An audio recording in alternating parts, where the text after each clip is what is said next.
us today. Hi everyone, welcome to Lavender Cottage if you're new here, or welcome back if you're coming back, and thank you for returning.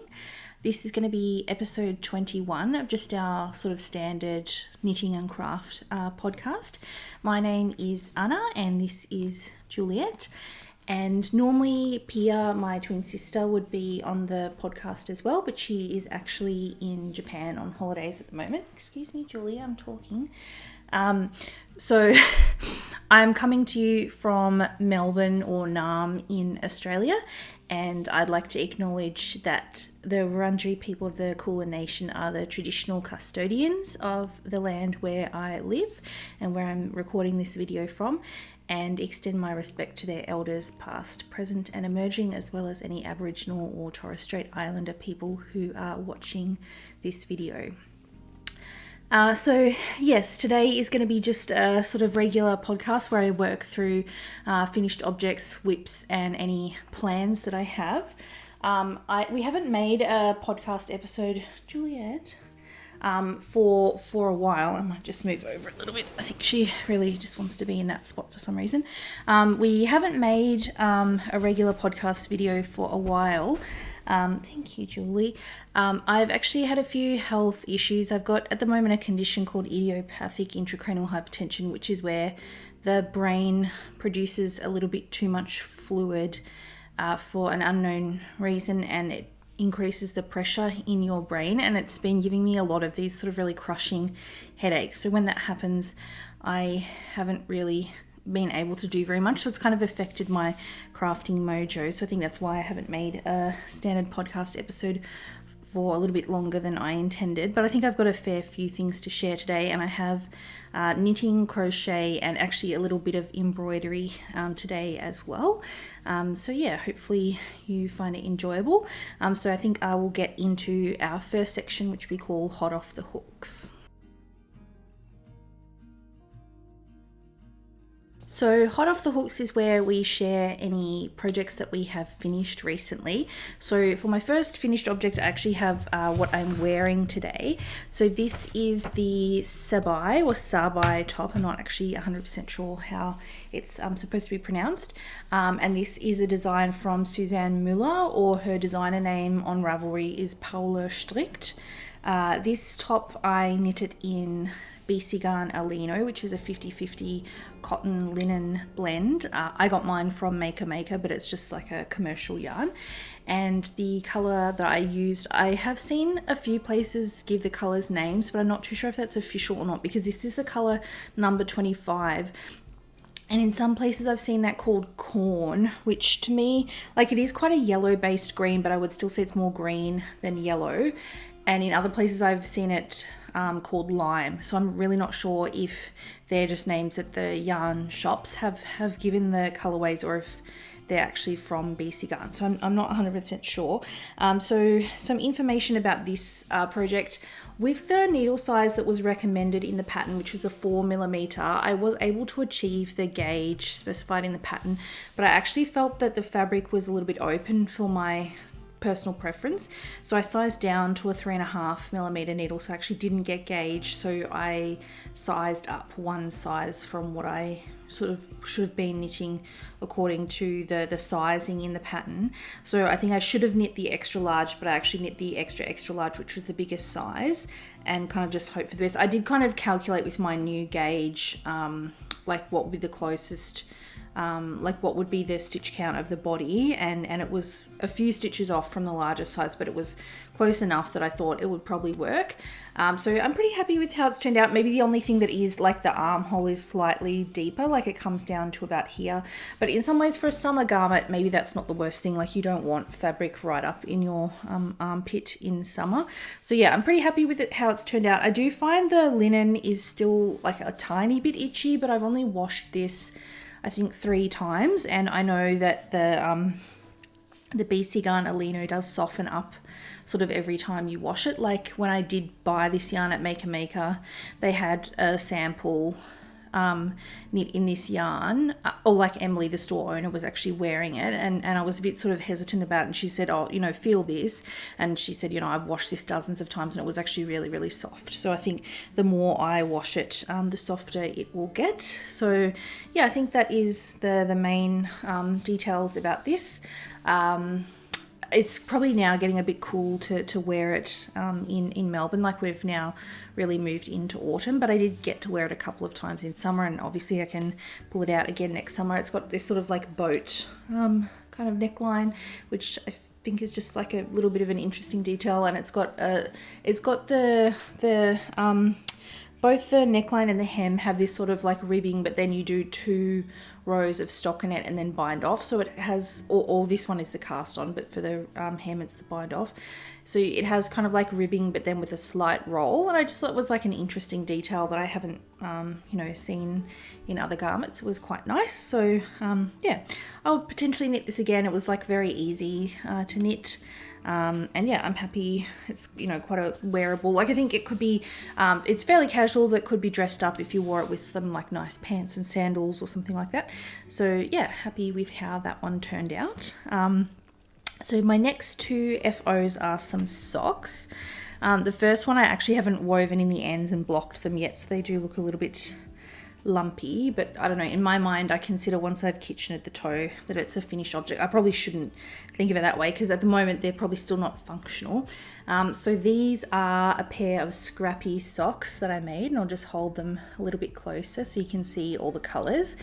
So I've done them sort of like, I call these like monochromatic Scrappy Socks, that I try and choose scraps that are all in similar sort of color family, so mostly pinks, and then the ones that are sort of more green are still sort of pink and green, so I think it works well together. So some of the yarns I know what they are and other ones I don't, so I'll just go through. So this color here is from Heathermaid, and it's the color called Cherry Blossom. This one here is a scrap from a Little Woolly Makes Scrappy Pack, so I don't know who the dyer is. This one is from Passion Flower, and the colorway is called Dusty Rose. This is another one from a Little Woolly Scrappy Pack, so I don't know the dyer. This one is another one from Passion Flower. The colorway is Azalea. This one is from Superglo Fibres, and the colorway is called Desert Bloom. And this one is from, it's a mini from Melbourne City Dye Works, but it was in just like a set of minis, so I actually don't know the dye, I don't know if the colorway has a specific name, but it is from Melbourne City Dye Works. So those are all the colors, and then I've just repeated them again in the foot, and I used the Heathermaid for the heels, cuff and toe. I just did a fish lips kiss heel, which is usually what I do with socks. These were nominally a birthday gift for my mum, but I actually really like them. So I think I've got a few other pairs of socks that I've knitted that I haven't worn yet, and we have the same size of feet. So I think I'm going to show her the 3 different socks and ask her which ones she likes the best. And if she does like these the best, then they will be hers. But if she likes one of the other ones better, then she can obviously have those ones. These ones I did lose at Yarn Chicken several times while I was making them. So I initially just had the first 4 colors, and then I was going to do 3 repeats because I sort of have 12 stripes all up. And then I very quickly realized that that wasn't going to work. So I thought, oh, well, if I can only, because this was the limiting one, this first one I had the smallest amount of. So I thought, well, if I can get 2 repeats out of it, if I, then won't have a third one on the foot, I can just do another repeat of one of the other stripes and it'll be fine. But then I realized I didn't actually have enough of any of the other colors to do 3 repeats. So I ripped back to here and then added these 2 other colors and said, well, I'll do 6 and then I'll be, that will be fine. And then, so in the leg, I was doing 10 rows of each color, so that I continue doing 10 rounds of each color in the foot. And then so I got up to probably about here, and I realized that I needed another 12 rows to get to the length for my foot. So I thought, oh, I'll see if I can get another one out of this color, but I could only get like 3 rounds, and I just thought it would look weird to have like a really thin stripe and then do another color. I thought, could I just start the color of the toe early, and none of it would have really worked. So I ended up actually ripping out the whole foot of the sock and re-knitting the foot, but instead of doing 10 rounds in each color, I've actually done 12 rounds of each color. So then, because there's 6 colors, the extra 2 rounds in each color gives me that extra 12 rows that I needed. So it was a bit of a pain, and actually I was knitting these socks on 9-inch circulars and knitting them 2 at a time. So yeah, I guess the problem with knitting things 2 at a time is if you have made a mistake, you've probably made it twice. So I actually had to rip out the whole foot of both socks and re-knit them, which was a bit annoying, but I finished them now and I am really happy with how they turned out. Just have a lot of ends to weave in. I guess that's the thing when you do these scrappy socks, that you end up with lots of ends, but that's okay. So they're my pink scrappy socks. So I'll just take these off the blocker. So yeah, I haven't woven in the ends or blocked these ones, but I just thought putting them on the blocker would make them look a little bit more presentable. So my third whip is another pair of socks, and these are a pair that I tested for Kath Martin, who's the Mindful Melbourne maker on both Instagram and YouTube. And she primarily designs sock patterns at the moment, and all of her sock patterns are named after a city in Australia. And so these are her Sydney socks. So I guess I'll just go through some of the features. So it has a picot cuff, and then it has this lateral braid around the top of the leg, and then it just has this very slightly textured pattern. And there were 2 options for the heel in the pattern, and this is another type of short row heel, but it's not a fish lips kiss heel, so it was good to learn a different type of heel. This one is called the shadow wrap heel. And the yarn that I used, I try with Kath's patterns to choose a dyer that's from the city where the pattern is named after. And I actually didn't have any sock yarn from a Sydney-based dyer, but I did have some from Hodgepodge Skeins, and Kaz is based in the Blue Mountains, which I was told was only about 45 minutes drive from Sydney. So I felt that was close enough. So the main colour, that I've got is called Lifesaver, and the contrast colour is called Pink Funk. And actually I thought this was really cool with the lateral braid. I hope you can see on the camera at the top with the lateral braid, I guess because it uses obviously a lot more yarn than just the stockinette section, the colorway or the variegation actually, like, you get to see basically the whole color variegation along that lateral braid. So I thought that was a really cool detail, and that's actually also another thing that I sort of learned in this. I've never done a picot edge before, and I've never done a lateral braid before, so there were some new techniques that I learned. I think the only modification, I knit the leg just slightly longer. Like, I think in the pattern there's only 5 repeats of the texture and I did 6, but I guess, that's something that is fairly easy to customize. And with the length, the leg length that I did, I still actually had more than 50 grams of my main color left over. I think I used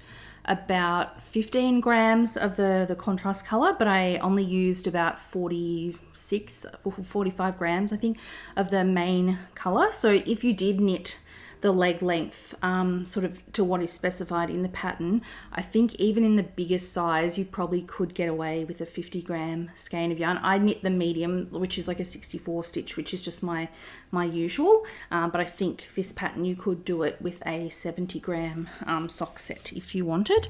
And actually some of the testers, if you sort of look on Kath's Instagram, you'll be able to see that some of the testers used, like me, sort of quite variegated skeins, and others used like a more tonal. Obviously the texture stands out a little bit more on the tonal, but I think that the texture on this is subtle enough that it can work with a variegated color. Like they're not sort of cancelling each other out or competing with each other. It just, whether you want to highlight the texture or the colour a little bit more. But I think it is a textured pattern that can work with a variegated skein. So that was the Sydney socks. The only modification that I made with that is that so I knit the leg slightly longer, just one extra repeat, and I knit it on a 2mm instead of a 2.25. Actually I did make one other modification. So with the picot cuff in the pattern, you just cast on and knit the number of rows of the cuff, and then you do the row of knit 2 togethers and yarn overs, and then knit the equivalent amount of rows, and then to attach it or to fold it down, you pick up stitches from the cast on edge and knit them together with the next row. And for me personally, and I think maybe it was because I was doing it on a 9-inch circular and not on magic loop, I found that edge was just really, really tight, and I actually couldn't get it over my heel once I'd knit a bit more of the leg and I tried it on. So I actually started again, and I did a provisional cast on with a crochet hook, and then, you know, knit the cuff, and then when I was ready to fold it down, I just put the provisional stitches back on a needle and knit them together. And for me personally, I just found that was a bit easier, but other people in the test didn't have that issue, so I think that was like a me thing rather than a pattern thing. And I think maybe it was because I was knitting them on a 9-inch circular and not on magic loop. And for my last FO, I actually don't have this one anymore because I've already gifted it to someone, but I did take some pictures and video before I gave it away, so I'll put them wherever there's a little bit of room on the side. But I printed out the pattern so I can show you. So the pattern is called, on her blog it's called Crochet Jellyfish, but I think on Ravelry it's called Friendly Jellyfish, and it's a pattern by One Dog Wolf, and I basically made a mobile for a friend as a baby shower gift. So I made 9 different jellyfish, and in sort of like a rainbow, and so each of the jellyfish, like their head and the bottom of the body was the same color. And then for the tentacles, I did 8 tentacles per jellyfish, and I did 4 of them in the same color as the body, and then 4 of them in like a slightly lighter, less saturated version of more or less the same color, and I thought it turned out quite cute. And the middle jellyfish had a white body, but then its tentacles were rainbow. So I had like, I think red, orange, yellow, green, a teal, a blue, a purple, and a pink. Yeah, that's 8. So I had 8 different sort of colored jellyfish, and then 1 jellyfish that had a white body and a rainbow tentacles. And yeah, I think it turned out really cute. The main modification I did to this, so the pattern is written for DK weight, but I use Shepya's Katona, which is a 4-ply mercerized cotton that I like using for sort of amigurumi type projects. So I obviously just sized down with my hook, and I used a 2mm hook because obviously for amigurumi you want quite a dense fabric, so it holds the shape and like the stuffing doesn't sort of come through or anything. So yeah, I think that was the main modifications that I did.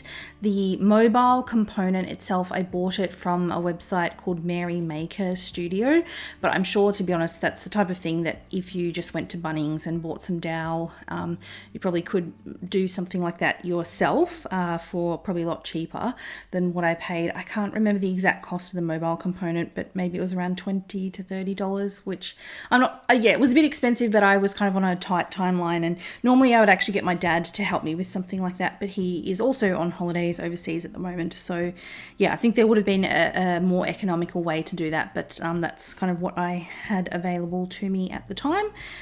So yeah, that's that project. I have made those jellyfish before in the past for a mobile, and the feedback I had from the first friend that I gave it to was that her baby was really sort of like like captivated by the tentacles. Like I think when it spins around and the tentacles move, they are really sort of like almost like entranced by it.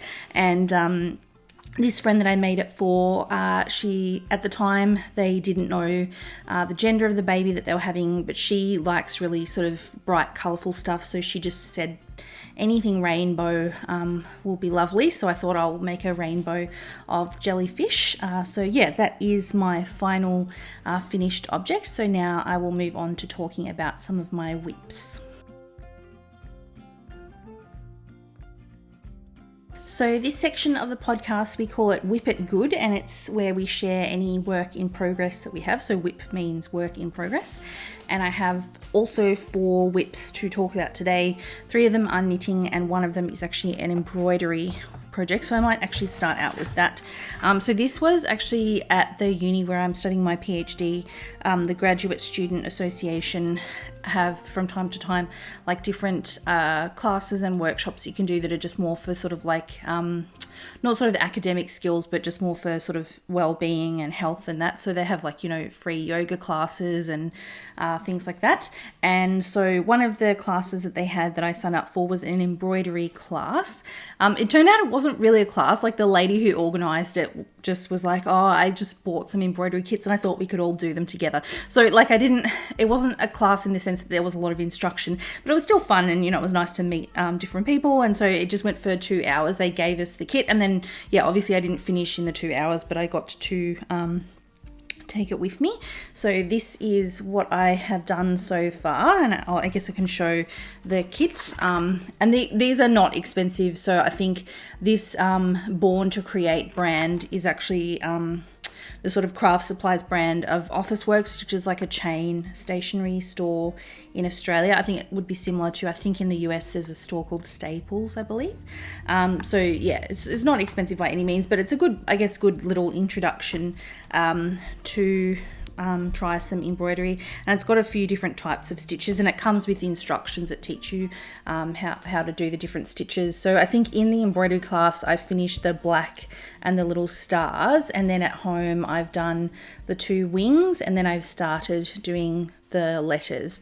So yeah, I guess this will probably take me, you know, I've just been working on this here and there when I feel like it. I do find embroidery to me feels a lot slower than knitting, so I think maybe yeah, sometimes it's a bit more satisfying to knit something because you see the progress a little bit more, but yeah, it is a fun little thing that I'm working on, and yeah, I'll probably just hang it up in my bedroom or something like that when I'm finished. So that one, and it's good to, you know, try a different craft. Like I've done maybe a little bit of embroidery as a kid or something like that, but never really done it properly. So yeah, it is a fun little project to stitch on. And actually when I was making the jellyfish mobile, because I sort of had, like, I wanted to finish that by the baby shower, so I was working on it quite a lot. And if I do a lot of crochet, it actually hurts my elbow, I think, because of like the twisting movement, whereas knitting I don't really get pain from that. So I did use the embroidery project. It was like a nice way of having a break and like doing a different motion when I had some elbow pain, but that I was still crafting on something. So that was a nice thing to work on. And then the rest of my whips are all knitting. So I've got 1 sock and 2 sweaters actually. So this is actually, I guess, partially finished because I've finished 1 sock and my second sock is in progress. I've kind of started the heel flap on the second sock. So this is another test knit for Kath, who's the Mindful Melbourne maker, and it is called her mini Melbourne socks. So her Melbourne sock pattern is just her sort of basic fingering weight sock pattern that she's already published, and she's now writing up a version for socks for babies and children. So I'm testing, this is the 6-month-old size sock. So it does have a heel flap and gusset, and then I have never done this heel before, but she gives you a few different options for the heel turn. A Dutch heel turn, which creates like a squarer heel, which I haven't done that before. I've done, I think the heel turn that I have done in the past, I actually didn't even know that it was, but it's called a French heel turn. So, and she said that can just give a little bit more of a snug fit on a baby's foot. The yarn I'm using is just a leftover from some socks that I knit for myself. It's from Hue Loco, and the colorway is called 4 Ice Cream Cones. And I think, so this, yeah, I said I'm knitting the 6-month-old size. The first sock weighed about 8.5 grams. So I think for the 6-month size, you could get a pair of socks out of just a 20-gram mini. So yeah, that is that one. They're working up pretty quickly. I actually knit most of this, I went to a fancy bakery in Melbourne yesterday to get a hot cross cruffin, which is a hybrid, I guess, of a hot cross bun, a croissant and a muffin. And I was in line for over half an hour, and I basically did all of this while I was in the line. So yeah, they're working up very, very quickly. My next whip is my cast on for the Bendigo project, which is a project, I guess it's a collaboration between a few different Australian knitwear designers, kind of inspired by the concept of the Rhinebeck sweater, to have a few different patterns that people can knit to wear to the Australian Sheep and Wool show in Bendigo this year. So there is a cowl, a shawl, a pair of socks, and a sweater, I believe, are the patterns that are part of the project. So I've chosen to knit the sweater, and it's called the Long Paddock by Vera Marku. I've actually printed off the pattern so you can see here. So it kind of features some sort of vertical like ribbing, and then you sort of do sections of stockinette and reverse stockinette to create sort of almost like a horizontal ribbed effect. I haven't gotten too far. It's knit from bottom up, so I'm just knitting on the body at the moment. I've done the ribbing, and you can kind of see that it will need a good block, like the horizontal ribbing section kind of bunches in a little bit more than the vertical, so kind of looks a bit uneven, but hopefully with blocking that should fix that all up. And I think I've seen a few people in there is a Facebook group for the Bendigo project. A few people have commented on that issue, and Vera, the designer, said it will it's fixable with blocking. So yeah, I've finished the ribbing. There's quite a long section of ribbing on the bottom, and now I'm just knitting around on the body. It is fairly like vanilla, like it's not 100% sort of plain stockinette in the round, but it's you can obviously see where the ribbing is and stuff. So I find that it is a pretty easy project to knit on when I don't really want to pay super close attention to what I'm doing. It's pretty easy to not make any mistakes. And the yarn that I'm using is from Bendigo. So I decided that I would want to use, for this project, it would be fun to use either some yarn that I purchased at the Bendigo Sheep and Wool show last year, or some yarn from Bendigo Woolen Mills. And I actually didn't purchase any sweater quantities of yarn at Bendigo. So I had a few different options from Bendigo Woolen Mills, a few sweater quantities in my stash. And I should say this is a DK weight sweater. So I've gone with this one. It is their Mosaic 8-ply, which I think was their limited edition 8-ply yarn from last year. So it has a little bit of a marl to it. And the colorway that I am using, I keep forgetting the name of it, or just like inventing a new name, but I have written it down. Dark Pine. I keep thinking it's either called Dark Forest or Forest Pine, but it's Dark Pine. So yeah, it's just a sort of a bit of a marl between like a forest green and then a more sort of olivey green. So actually has quite a bit of depth to it, and I think depending on the lighting can kind of influence how it looks. Like in some lights it looks like quite olive green, and in others it looks like a darker green. So yeah, that will be nice. I'm knitting the size 5, and the only modification that I've done is to achieve gauge. I had to size down from a 4mm needle to a 3.5mm needle, but I find actually for most DK weight patterns that recommend to be knitted on a 4, I usually need to size down to a 3.5 to achieve gauge. So yeah, that's where I'm at with my long paddock. So still a fair way to go, but the Sheep and Wool show is in July, so I've got plenty of time. So I've just kind of been knitting on that a bit here and there. And then my last whip is another sweater. So this was actually a test knit, but I didn't finish by the deadline, mainly just I think due to those health problems that I've been having that I talked about at the start of the podcast. But it is the Sandro pullover by Flaminia Chini or Kini, I think in Italian the CH is a hard C, and her she's on Instagram and has a podcast as well, which is called Knitting Phlegm. So I'll link those. I actually put links to all the patterns and yarns that I talk about in the description box anyway. So yeah, the test for this is finished, and the pattern is actually available on Ravelry. So it is the Sandro pullover. So it's an all over cabled sweater with it's called a European shoulder construction, which I'm not entirely sure, like I think maybe I haven't knit enough sweaters so it's not a drop shoulder. You do start on the back with short rows, and then you sort of knit that kind of trapezoid shape, and then you pick up along that ridge to knit the front. But then when you pick up for the sleeves, there is also a section of short row shaping to make like a sleeve cap, I guess. And then you knit the sleeve in the round from there. So I think maybe it's the short rows on the top of the shoulder that make it a European shoulder, but I'm not entirely sure. If anyone knows, feel free to let me know. And so where I'm up to on this, at our last episode, I knit sort of as much on the body as I have, and I had started knitting on the neckband.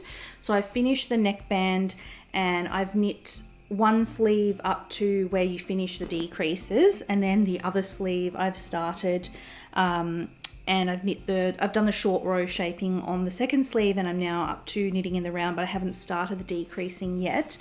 The reason that I decided to move on to the second sleeve is because when I tried it on, the first sleeve probably came up to about here on my wrist. So I think it actually probably is pretty much ready to start the ribbing.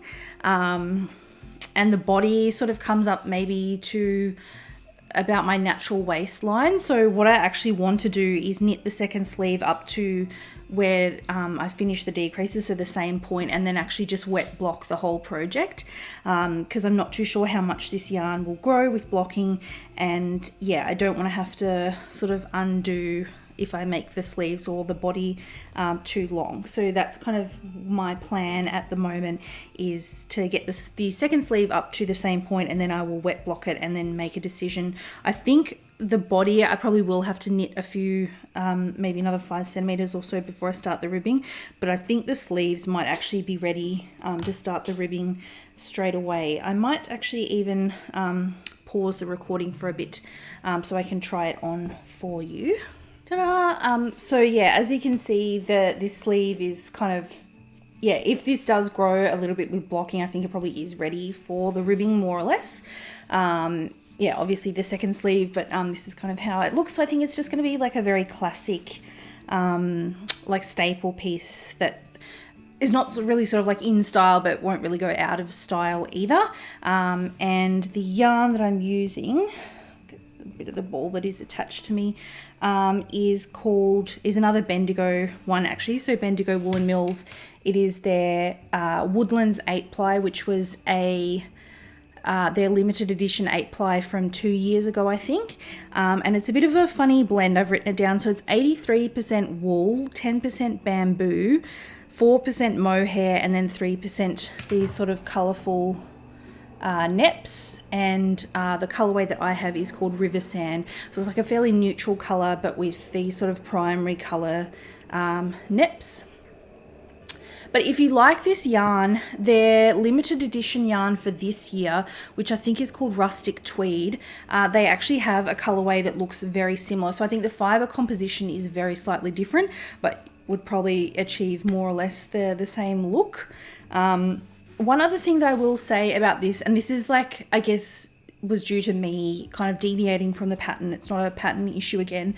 I did find with the neckband, because in the pattern it has this folded neckband, and you knit it down using like I guess almost like a 3-needle bind off technique, but you just kind of pick up one stitch from the cast on edge of the neckband and knit it together with the or bind it off together with the other edge, and it creates that folded neckband.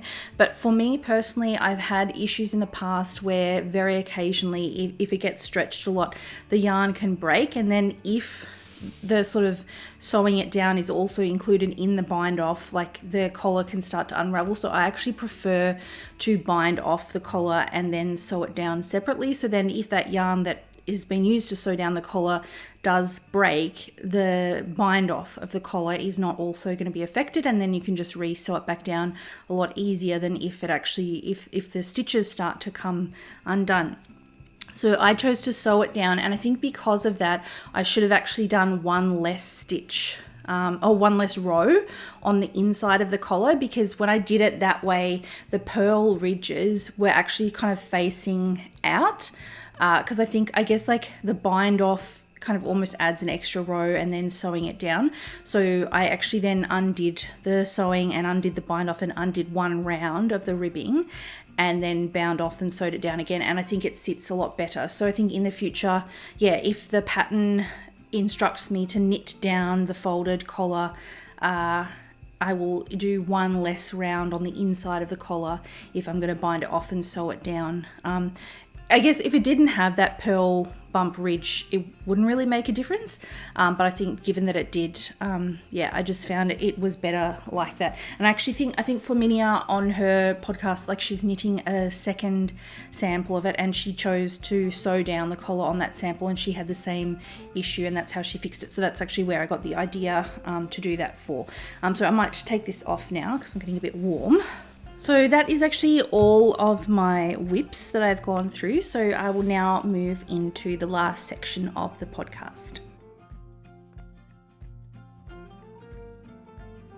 Oh, I'm sitting on your tail, Julie, sorry. So now it's time for the final section of the podcast, which we call Dream Weaving. And this is where we share any future plans, so our dreams of things that we want to make, or sometimes we also share purchases that we've made recently. This is going to be a pretty short section for me today because at the moment I'm in the process of trying to sort of like work down my stash, and I am using like a 2 out 1 in rule for myself for this year. So basically to be able to purchase 100 grams of yarn, I need to use 200 grams of yarn. So it's just kind of restricting a little bit. I guess that I'm still able to buy some yarn this year. Like I think if I put myself on a complete ban, I would really struggle with that. But this way it means that at the end of the year, I will finish with less yarn than what I started the year with. And so far it's going pretty well, but I am going to Bendigo, the Australian Sheep and Wool Show in July this year. So I would like to be able to buy some yarn at that. So for me to be able to do that, I think what actually makes the most sense for me is I do actually have a few sweater projects that are kind of partially completed.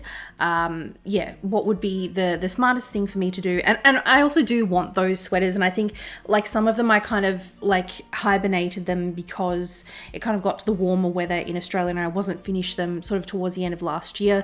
So I thought, well, you know, there's no point in finishing this jumper in December because I'm not going to wear it until, you know, 6 months time anyway. So now that it is starting to cool down a little bit in Australia, I think my dream weaving actually for the moment is to actually revisit. So I think once I've finished the Sandro pullover, I really do want to go back and work on some of the sweaters that I started knitting last year and didn't finish. So probably the main one will be my broom sweater by Andrea Mowry that I'm knitting in a DK Suri, because that one I think it's more or less about 80% done. Like I basically took it off the needles to block it to see the length of the body and the sleeves, and I think I can probably finish it in maybe a week or two, because it really only needs a little bit more length on the sleeves, and then I think it will be finished.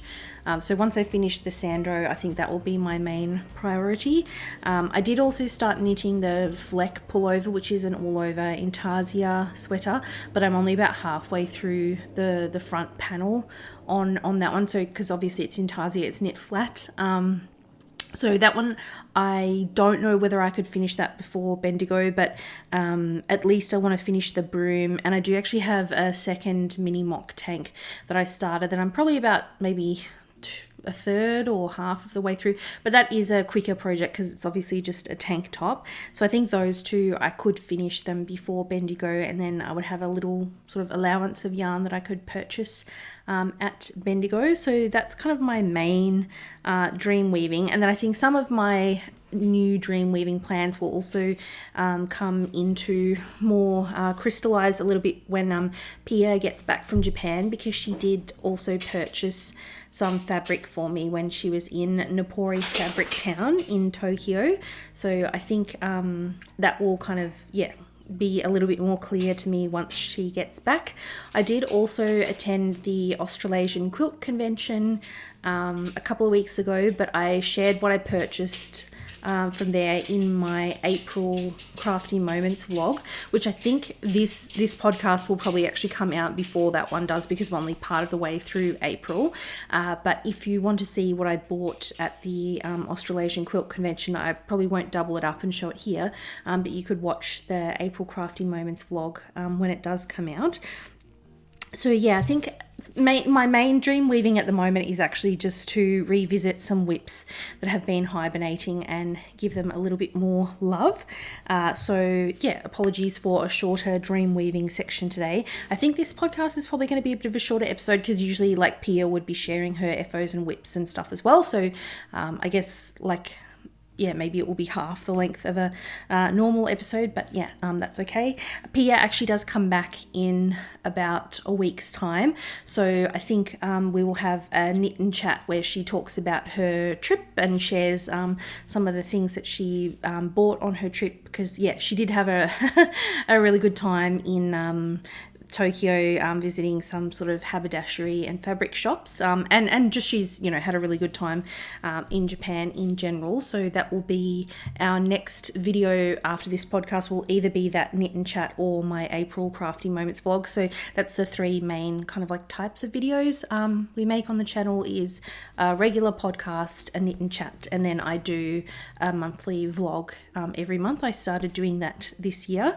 So yeah, I think that is pretty much it for today's episode. So thank you so much for joining me today. If you did like the video, please give it a thumbs up and leave me a comment. Let me know what you're working on while you're watching, or any sort of advice or comments that you have about any of the yarns or patterns that I've talked about today is always more than welcome. If you did like the video or enjoy it and you're not yet subscribed to our channel, we would be delighted to have you here again in the future on our channel, so please do hit the subscribe button. But yeah, that's basically it for today, so thank you very much for joining me, and hopefully we will see you in our next video. And until next time, we wish you happy stitching. Bye!